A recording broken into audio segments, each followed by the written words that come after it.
오늘 읽을 부분은 Deep Work 56페이지 The Principle of Least Resistance 입니다. When it comes to distracting behaviors embraced in the workplace, we must give a position of dominance to the now ubiquitous culture of connectivity, where one is expected to read and respond to emails and related communication quickly.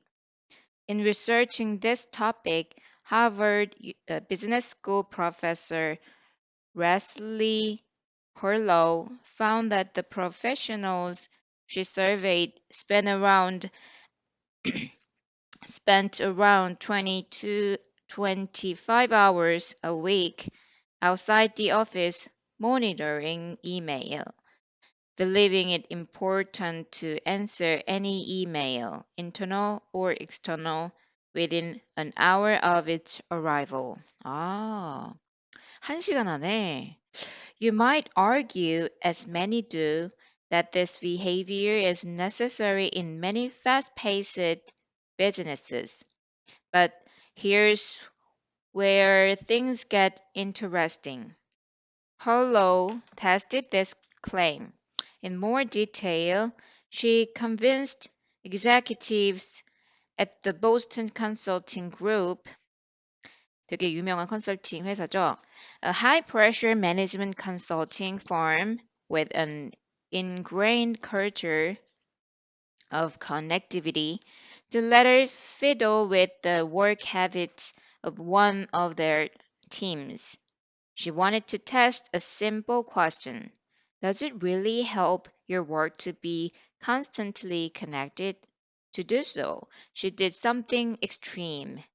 She forced each member of the team to take one day out of the work week completely off, no connectivity to anyone inside or outside the company. At first, the team resisted the experiment. She recalled about one of the trials. The partner in charge, who had been very supportive of the basic idea, was suddenly nervous about having to tell her client that each member of her team would be off one day a week. The consultants were equally nervous and worried that they were putting their careers in jeopardy. But the team didn't lose her client, and its members did not lose their jobs. Instead, the consultants found more enjoyment in their work, better communication among themselves, more learning, as we might have predicted, given the connection between depth and skill development highlighted in the last chapter, and perhaps most important, a better product delivered to the client. This motivates an interesting question. Why do so many follow the lead of the Boston Consulting Group and foster a culture of connectivity, even though it's likely, as Perlow found in her study, that it hurts employees' well-being and productivity? It hurts employees' well-being and productivity, and probably doesn't help the bottom line. I think the answer can be found in the following reality of workplace behavior.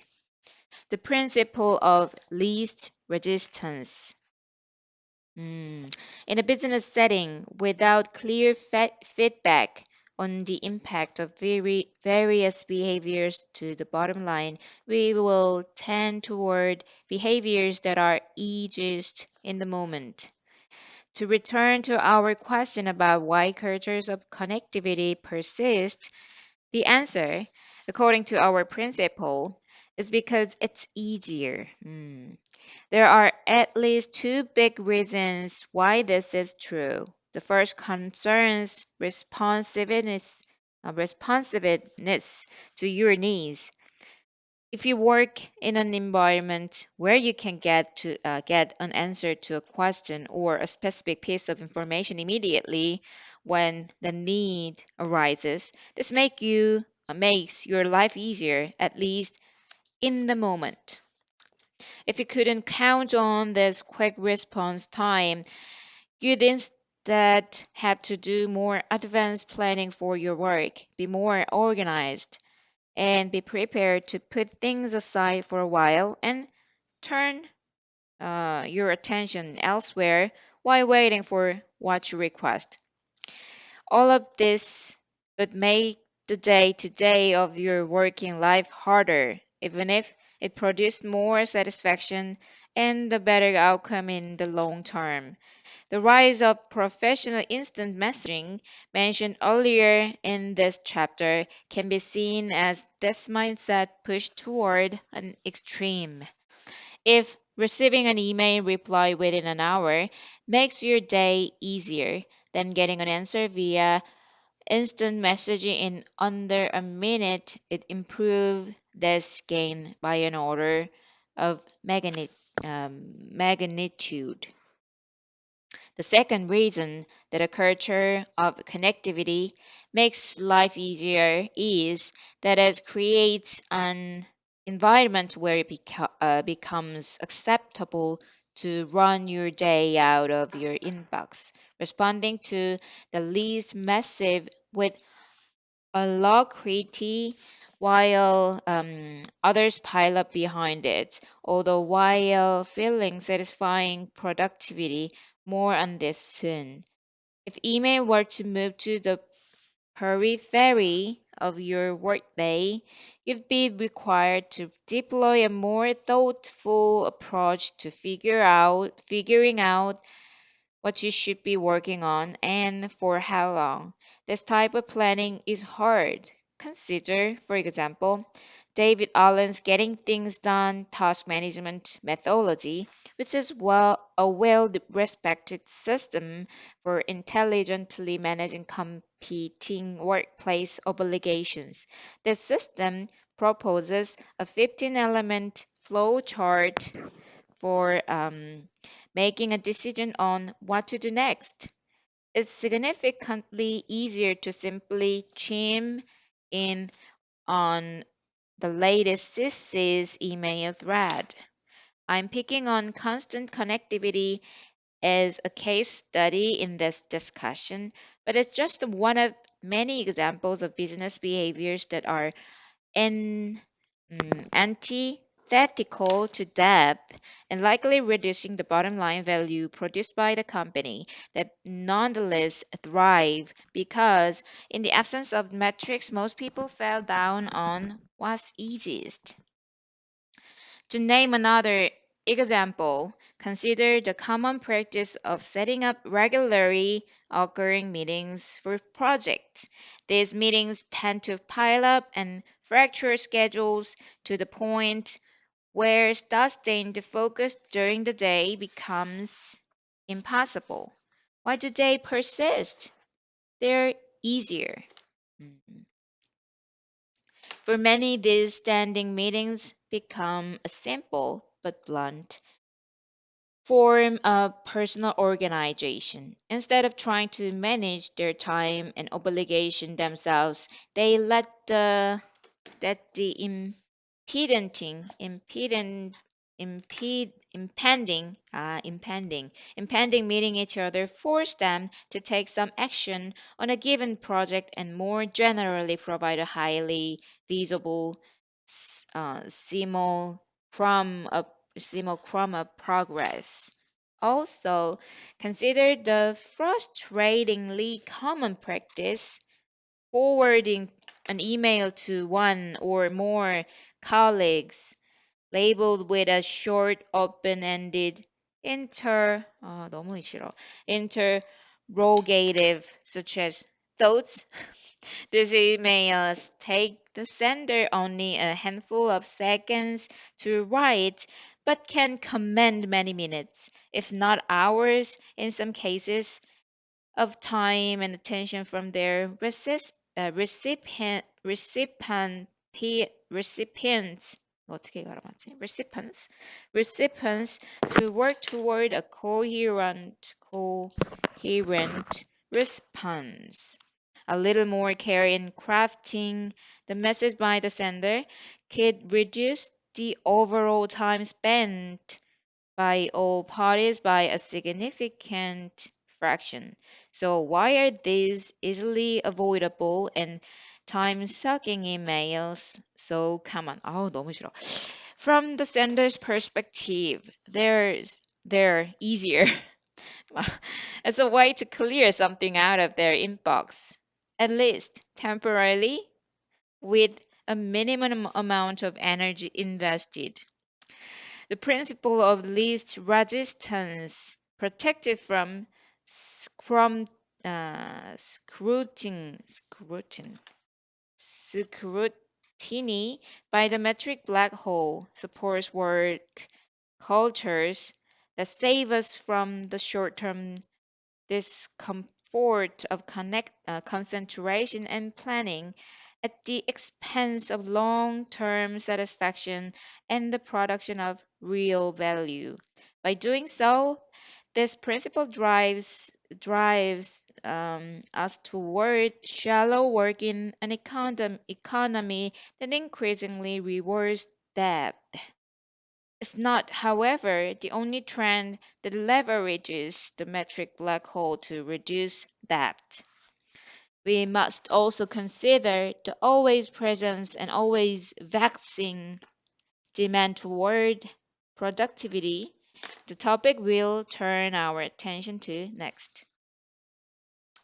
Business as a proxy for productivity.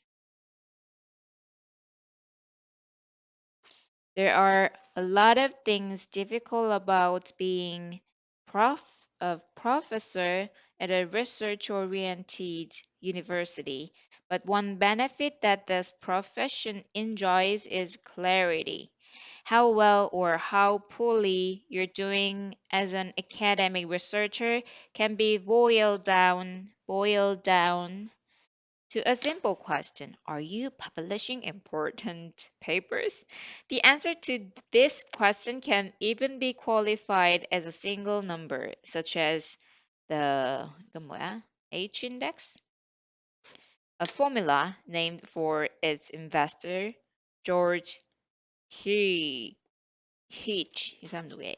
That processes your publication and citation count into a single value that approximates your impact on your field. In computer science, for example, an H-index score about 40 is difficult to achieve, and once reached is considered a mark of a strong long-term career. On the other hand, if your H-index is in single digits when your case goes up for tenure review, you're probably in trouble. Google Scholar, a tool popular among academics for finding research papers, even calculates in your H-index automatically so you can be reminded multiple times per week precisely where you stand. In case you're wondering, as of the morning when I'm writing this chapter, I'm at 21. This clarity simplifies decisions about what work habits a professor adopts or abandons. Here, for example, is the late Nobel Prize winning psychiatrist Richard Feynman. 어떤 사람일까요? Explaining in an interview one of his less orthodox productivity strategies. To do real good physics work, you do need absolute solid lengths of time. It needs a lot of concentration. If you have a job administrating anything, you don't have the time. So I have invented another myth for myself that I am irresponsible. I'm actively irresponsible. I tell everyone I don't do anything. If anyone asks me to be on a commit for admission. No, I tell them, I am irresponsible. Yeah, 훌륭한 사람이네. Feynman was a mandant in avoiding administrative duties because he knew they would only decrease his ability to do the one thing that matters most in his professional life. Did the real good physics work? Feynman, Feynman, we can assume, was probably bad at responding to emails and would likely switch universities if you had tried to move him into an open office or demanding that he tweet. Clarity about what matters provides clarity about what does not. I mentioned the example of professors because they're somewhat exceptional among knowledge workers, most of whom don't share this transparency regarding how well they're doing their job. Here's the social critic Matthew Crawford's description of this uncertainty. Managers themselves inhabit a bewildering feature landscape and are made anxious by the vague imperatives they must answer to. Though Crawford was speaking specifically to the plight of the knowledge work middle manager, the bewildering pitchic landscape he references applies to many positions in the sector, as Crawford describes in his 2009 Ode to the Trades. Shop class as Soulcraft. He quit his job as a Washington, D.C. think tank director to open a motorcycle repair shop exactly to escape this bewilderment. The feeling of taking a broken machine, struggling with it, then eventually enjoying a tangible indication that he had succeeded, the bike driving out of the shop under its own power, provides a concrete sense of accomplishment he struggled to replicate when his day revolved vaguely around reports and communication strategies. A similar reality creates problems for many knowledge workers. They want to prove that they are productive members of the team and are earning their keep, but they are not entirely clear what this goal constitutes. They have no rising H-index or rank of repaired motorcycles to point to as evidence of their worth.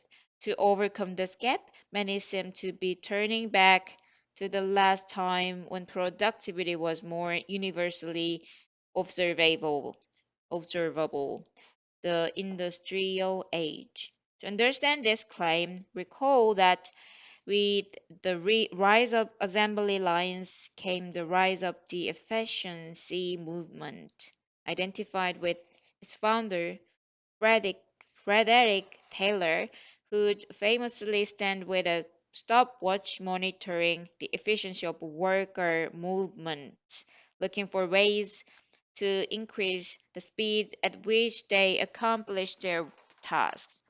In Taylor's era, productivity was unambiguous.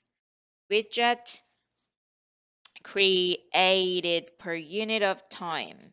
It seems that in today's business landscape, many knowledge workers, bereft of other ideas, are turning toward this old definition of productivity and trying to solidify their